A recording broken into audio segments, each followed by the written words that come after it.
Užijeme si Národní den železnice,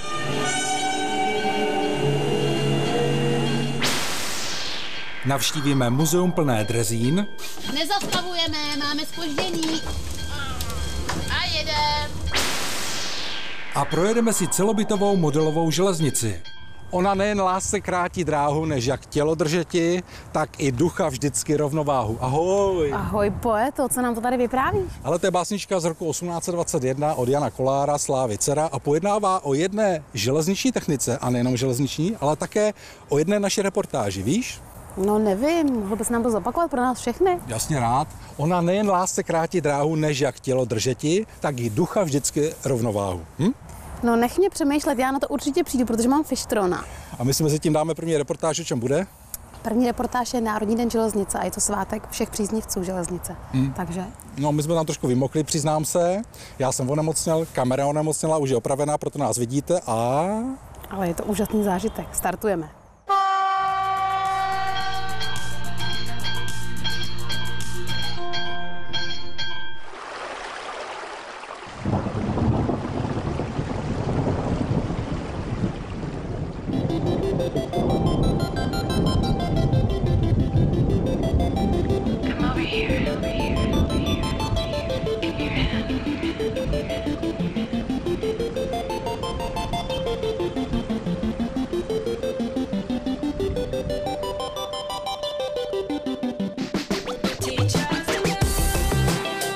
Počasí, že by psa nevyhnal. To ovšem fandy železnice neodradí, zvláště když se jedná o nejdůležitější den v roce.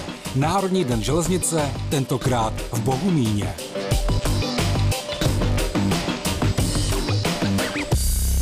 Cílem je nejenom ukázat historii, ale ukázat i možnosti budoucnosti, protože železnice má budoucnost.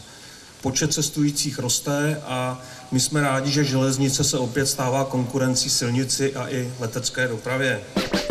Železná dráha to ale v minulosti měla v Bohumíně, dá se říci, docela těžké, jak sami uslyšíte. V roce 1845, když se trasovala nová dráha, tak město Bohumín, starý Bohumín, železnici nechtěli, takže byla postavena a jsme na místě bývalé obce Šunichl. Železnice přinášela rozvoj, takže se rozvíjela obec Šunichl i Nový Bohumín.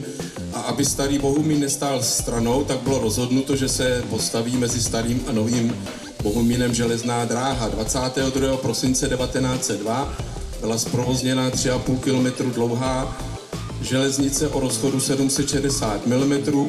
Prvních 10 měsíců to byl provoz animální, to znamená, že vagóny tahaly koně. Od roku 1903 byl provoz parní a 23. září 1916, čili dneska máme 101. výročí, byl provoz převeden do elektrické trakce. Bohužel druhá polovina 20. století nepřála železnici, takže k 1. srpnu 1973 byla tato úzkorozchodná železnice, nazývaná tramvaj, zrušena.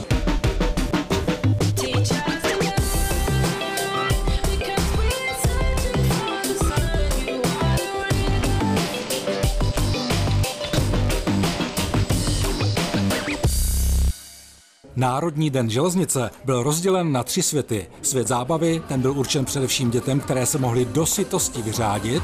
A od začátku, jak to bylo?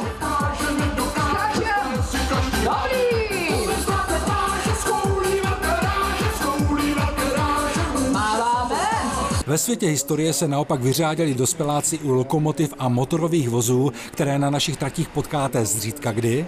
A koho zajímala budoucnost české železnice, ten vyrazil do světa změny, především si prohlédnout čerstvě revitalizované Pendolino. Co se týká modernizace interiéru rychlovlaku Pendolino, tak došlo ke kompletní výměně celého interiéru, to znamená nejenom sedadla, byla řešena úprava toalet, je zde nový informační systém, je připraven rezervační systém a také samozřejmě došlo k výměně veškeré kabeláže. Co se týká úpravy bystrovozu, tak zde byla vyměněna i podlaha a jsou zde konvektomaty, je zde nová technologie pro přípravu jídla, tak aby to bylo všechno kvalitnější a zákazník to mohl dostat tu stravu ještě více včas a ještě v lepší kvalitě. Redesign celého Pendolina je připraven v podstatě protože soupravy jsou v provozu již 12 let a najezdili více než 27 milionů kilometrů, přepravili desítky milionů lidí, takže svým způsobem zub času zapracoval a my předpokládáme, že na dalších 10-12 let to bude našim zákazníkům sloužit. Celou flotilu chceme připravit tak, aby do 1 roku od té doby, co jsme vlastně začali, tak naši zákazníci měli všech 7 souprav k užívání do provozu. Národní den železnice se nachýlil ke konci a jak už to tak bývá, přišlo to nejlepší. Několik desítek šťastlivců, kteří sehnali lístky, si užilo exkluzivní noční světelnou show. My už nebudeme rušit a vy se dívejte na nádherné záběry.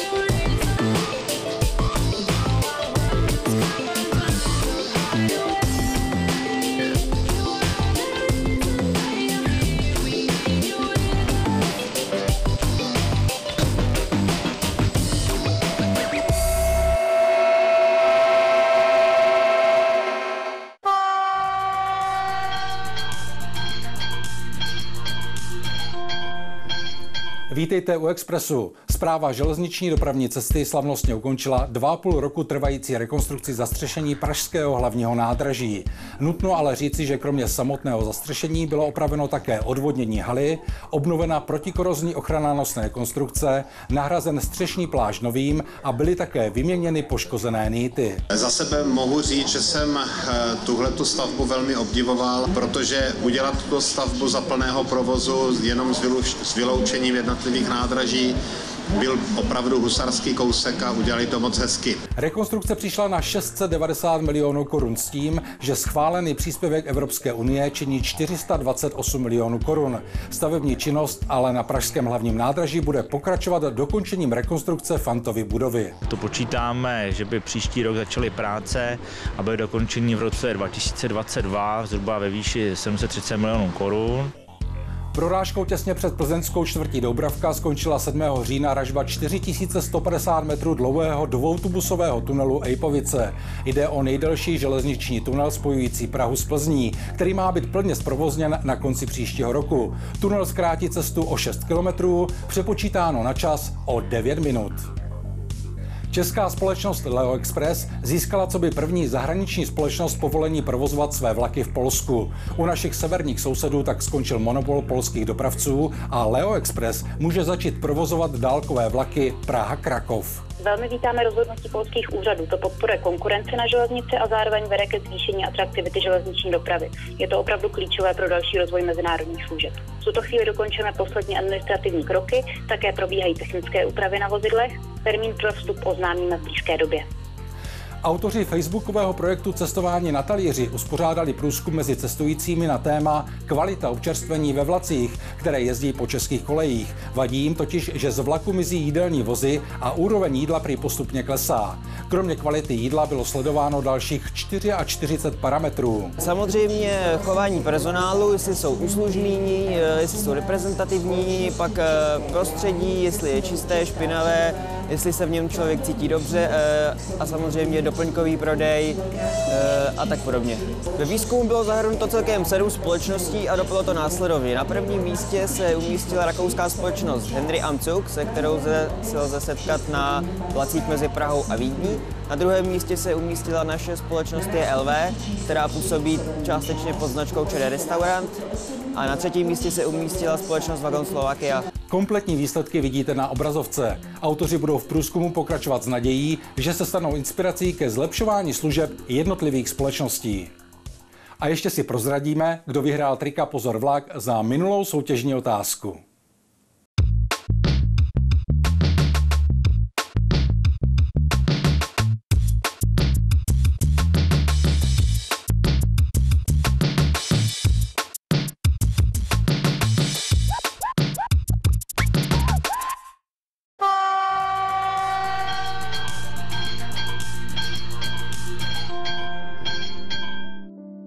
Vážení přátelé, vítám vás na nadmořské výšce 713,422 metrů na šumavském Čachrově a současně vás zvu k návštěvě našeho muzea.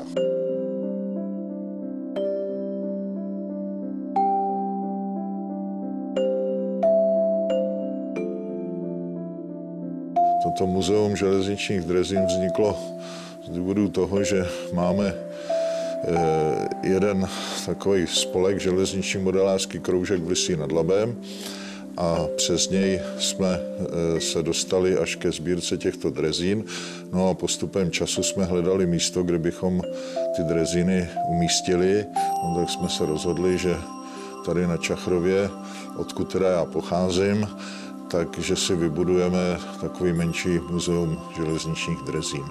Škoda jen, že v roce 1870 tady tehdejší statkář Kordík prohrál ten souboj s Hohenzollernem a trať na železnou rudu, která byla už vyprojektovaná přes Čachrov, tak bohužel vede druhou stranou přes Nýrsko a na železnou rudu.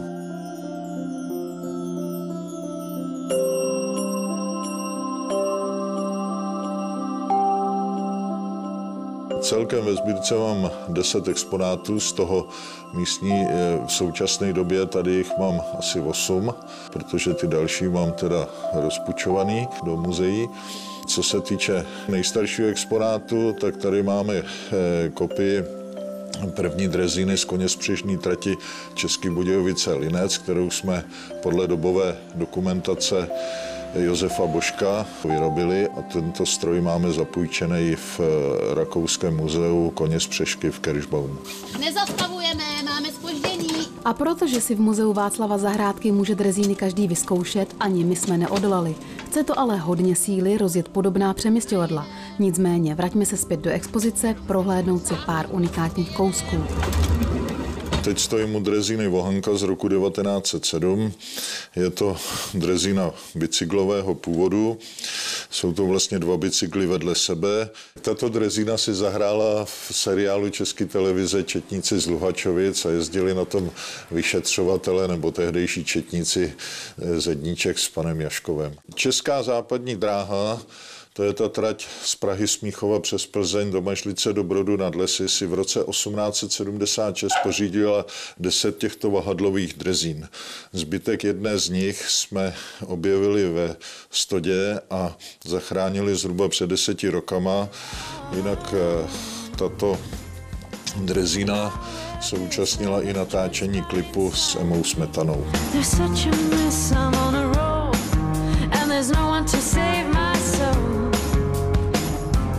Moje osobní takový vztah je k firmě Vohanka Praha a tato firma, která vlastně vznikla z ničeho, tak vyrobila za svůj život, za svoji existenci 2036 železničních drezín.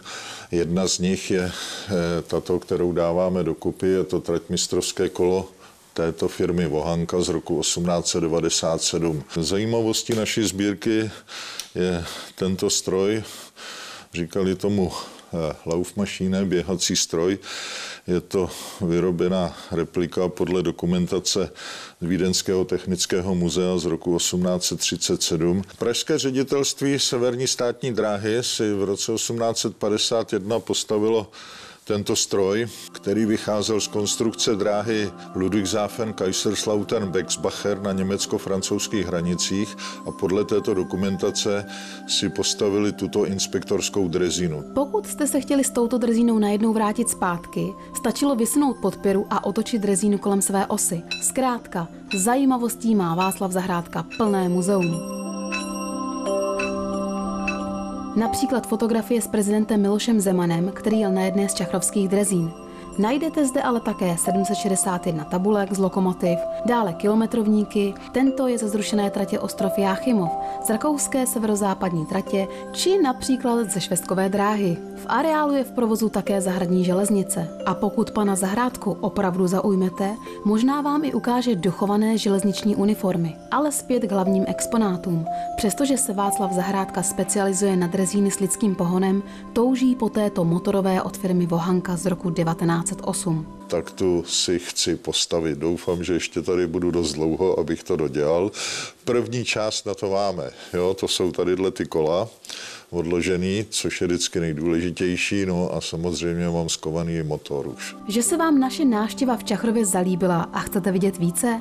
Pak zavolejte do Muzea železničních drezín a domluvte si na některý z víkendů osobní návštěvu.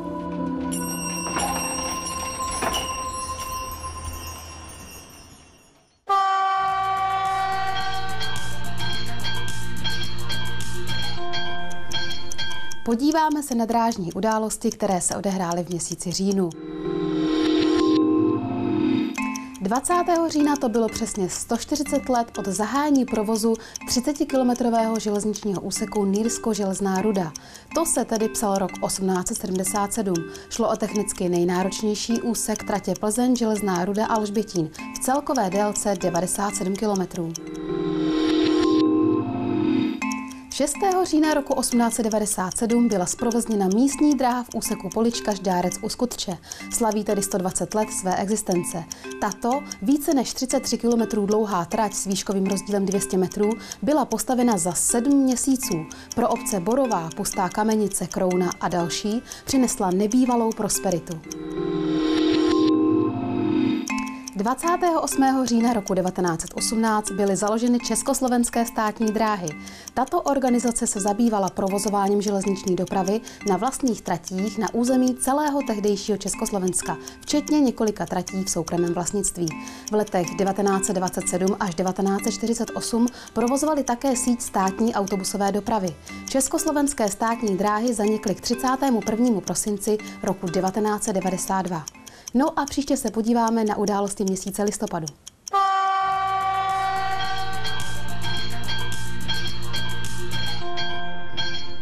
Tak jsme vyrazili zase natáčet za další reportáž. Jdeme za panem Jiřím Vodičkou a pan Jiří Vodička zazvoníme a uvidíme. A dobrý den, tady je pan Jiří Vodička. Pojďte se podívat na reportáž, protože neuvěříte, co se skrývá za těmito dveřmi.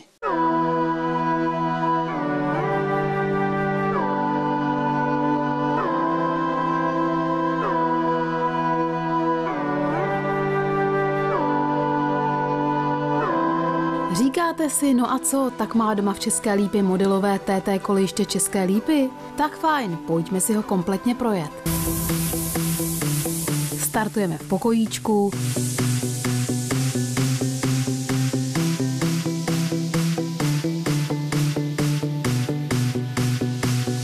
Tady už jsme v chodbě.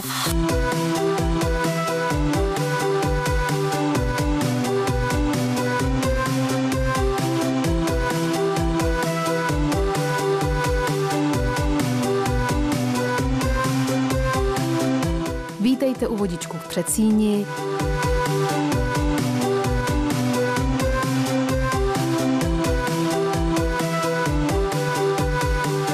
Právě si to fičíme těsně kolem kuchyňské linky.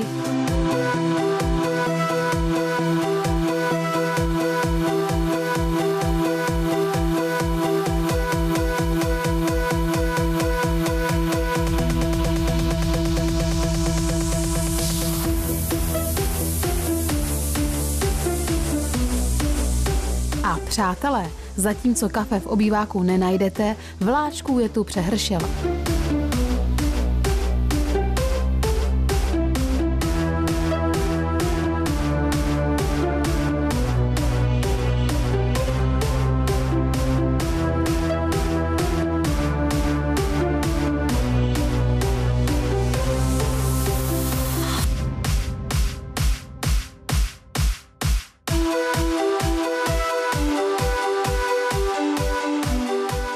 A tramtarará, jsme v cílové stanici, která se právě buduje.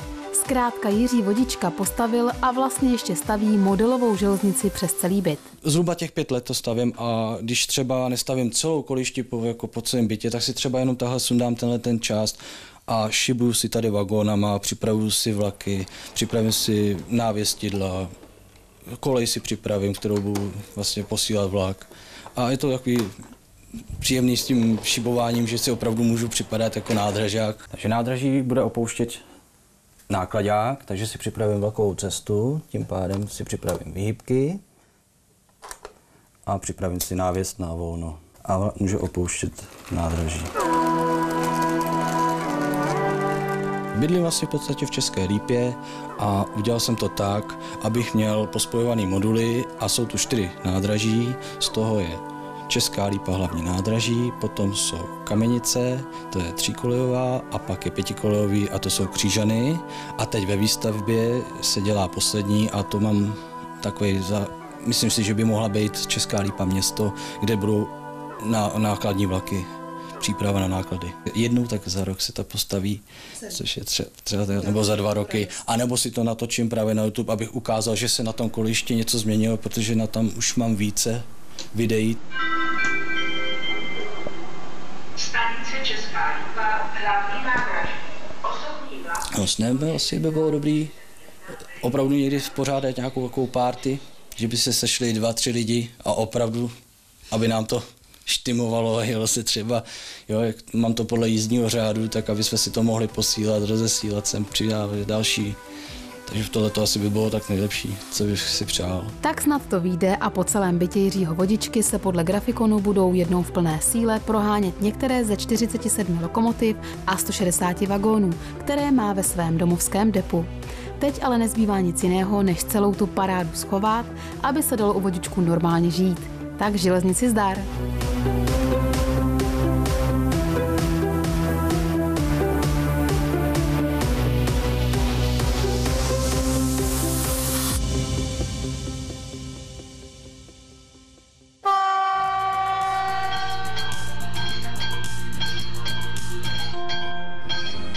Na našich tratích jezdí nové lokomotivy řady ES 499.0, které byly vyrobeny v oborovém podniku Škoda Plzeň.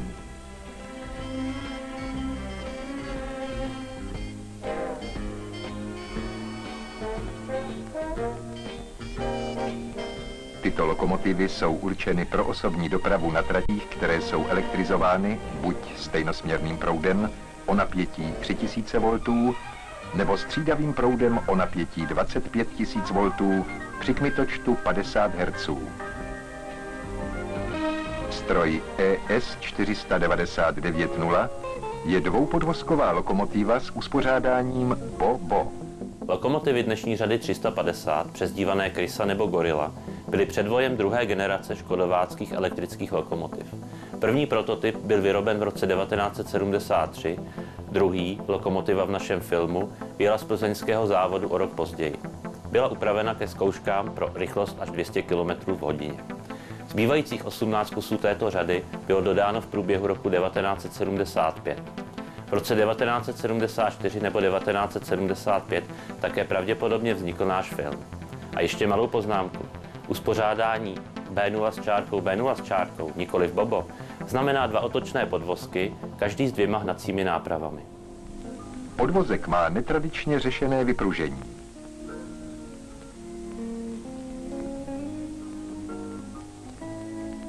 Primární vypružení je řešeno pálcovými pružnicemi a hydraulickým tlumičem. Sekundární vypružení tvoří válcové pružiny a nosiče s tlumičem. Tento netradiční systém vypružení umožňuje lokomotivě ES 499.0 velmi pružný chod. Mezi podvozky lokomotivy je umístěn transformátor s pevným převodem. Chlazení je vyřešeno nuceným oběhem oleje pomocí bezucpávkových čerpadel. V trakčním transformátoru jsou umístěny jističe motorů čerpadel. Přepojovač topení je ovládán ze stanoviště strojvedoucího. Lokomotiva má indikaci stejnosměrného i střídavého systému. Relé je vybaveno blokovacími kontakty hlavního vypínače. Tyto blokovací kontakty zabrání strojvedoucímu v nesprávné manipulaci s hlavním vypínačem. Na střeše lokomotivy ES 499.0 jsou polopantografové sběrače pro stejnosměrné a střídavé napětí. Měděné obložení sběrače je pro jízdu na stejnosměrné trakci. Uhlíkové obložení je pro jízdu na trakci střídavé. Polopantografové provedení sběračů umožňuje potřebnou změnu přítlaku obou proudových systémů. Tlak sběračů na trolej se stejnosměrným proudovým systémem má být 10 až 12 kilopondů a na trolej střídavého napětí 5,5 až 6,5 kilopondů. Doba zdvihu nebo spuštění sběrače je přibližně 5 sekund. Na střeše lokomotivy ES 499.0 jsou umístěny též odpojovače stejnosměrného systému. Dále je zde tlakový vypínač střídavého systému a průchodky proudu. Jako ochrana proti atmosférickému přepětí je na střeše umístěna bleskojistka. Uprostřed střechy jsou skříně s rozjezdovými a brzdovými odporníky, které jsou chlazeny 2 axiálními ventilátory.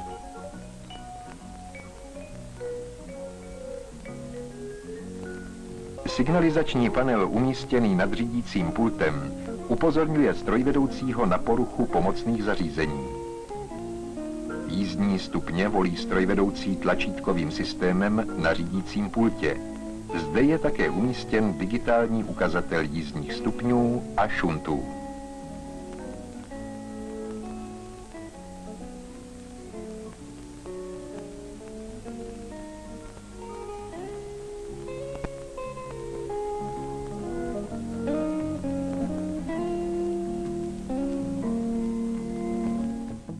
Lokomotiva má při řízení výkonu kromě jízdních stupňů, kdy jsou její stejnosměrné motory zapojeny sériově, paralelně nebo sérioparalelně, také tzv. Šuntovací stupně. Při nich jsou k budícímu vynutí trakčních motorů paralelně připojeny odporníky a dochází tak k částečnému odbuzení, zeslabení magnetického pole statoru. Vypojování odporníků způsobuje zvýšení otáček a výkonu elektromotoru. Spínání rozjezdových a výkonnostních stupňů je řešeno elektropneumatickým ovládáním stykačů. Spínací program je řízen pomocným kontrolérem, který je ovládán ze stanoviště strojvedoucího pomocí tlačítek. Lokomotiva ES 499.0, která je vybavena automatickým řízením, má příslušný napáječ, regulátor tahu a rychlosti i regulátor cílového brzdění. Lokomotiva má elektrodynamickou brzdu, obvod trakčních motorů, regulace pomocí tyristorového pulzního měniče je plynulá v celém rozsahu brzdové charakteristiky. Vysoký výkon a účinnost dynamického brzdění, zvláště při vysokých rychlostech, umožňuje zkrácení brzdné dráhy. Lokomotiva ES 499.0 je uspůsobena na dodatečnou montáž automatického rychlostního ovládání. Ve výhledu je i možnost prohledání poruch v elektricky řízených a ovládaných obvodech, která umožní kontrolovat 7 okruhů.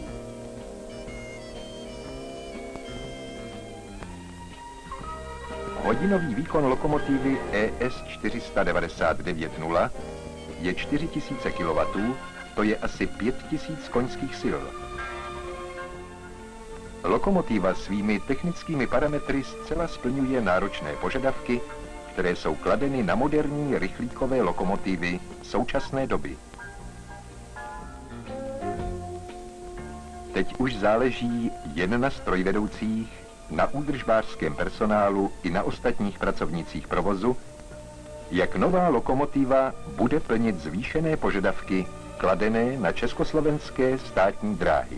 Dnešní řada 350 umožnila ve své době zrychlit těžké rychlíky mezi Bratislavou a Prahou bez nutnosti přepřahání na styku proudových soustav v Kutné Hoře. Po rozdělení Československa v roce 1993 zůstaly všechny lokomotivy na Slovensku. Dnes je zbylých 11 kusů dislokováno v depu Bratislava a pod logem železničnej společnosti Slovensko vozí dálkové vlaky i do České republiky. Lokomotiva se také dostala na známku afrického státu Guinea-Bissau. V příštím díle návratů se opět budeme loučit s parním provozem, tentokrát v novějším filmu.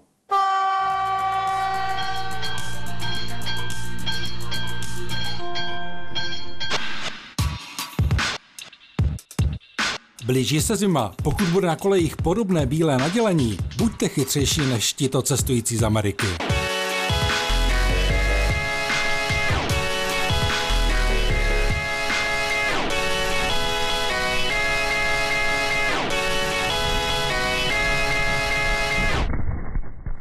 Lucka říkala, že musíme natočit závěr u této 40. Nevím proč tedy. Ano, protože je krásná, nová a já mám do 40 daleko, takže si to užívá. A já jsem si myslel, že Lucka má dneska 40, takže jí popřeju všechno nejlepší. Já ti děkuju za tuto květinku z Pleces, ale... Hele, nezamlouvej to, ptám se na to, o čem byla ta úvodní básnička? No, teď jsem ti říkala, že na to přijdu, já mám totiž fištrona a věřím, že i diváci to vědí. Fakt to víš? Tak dobře, pro vás to bude soutěžní otázka, ptáme se na to, o čem byla úvodní básnička a pokud to víte, tak odpovídejte na adresy uvedené na obrazovce a to do 15. listopadu 2017 a... Ještě řekneme, že hrajeme o 3 trika magazínu Pozor vlak, to je pro dnešek vše a... Železnici zdar! Papa! Hele, pojď sem. Ty fakt víš, o čem byla ta básnička? No jasně, že to vím, to bylo... Ne. Bylo to jasná, ne. Co? Já se zblázním se. Ona nejen lásce krátí dráhu, než jak tělo učí držeti, tak i ducha rovnováhu. To je strašná pásnička, jo? Já ti to povím. Ona nejen lásce krátí dráhu, než jak tělo učí držeti, tak i ducha vždycky rovnováhu. To je složitý, víš? Já ti řeknu rovnováhu. Ona nejen lásce krátí dráhu, tak jak tělo učí držeti, tak jak než jak. Ona než tak. Ona nejen lásce krátí dráhu, než jak tělo učí držeti, tak i ducha vždycky rovnováhu. O čem to je? Neřekneme vám to. Musíte si to sami, jo?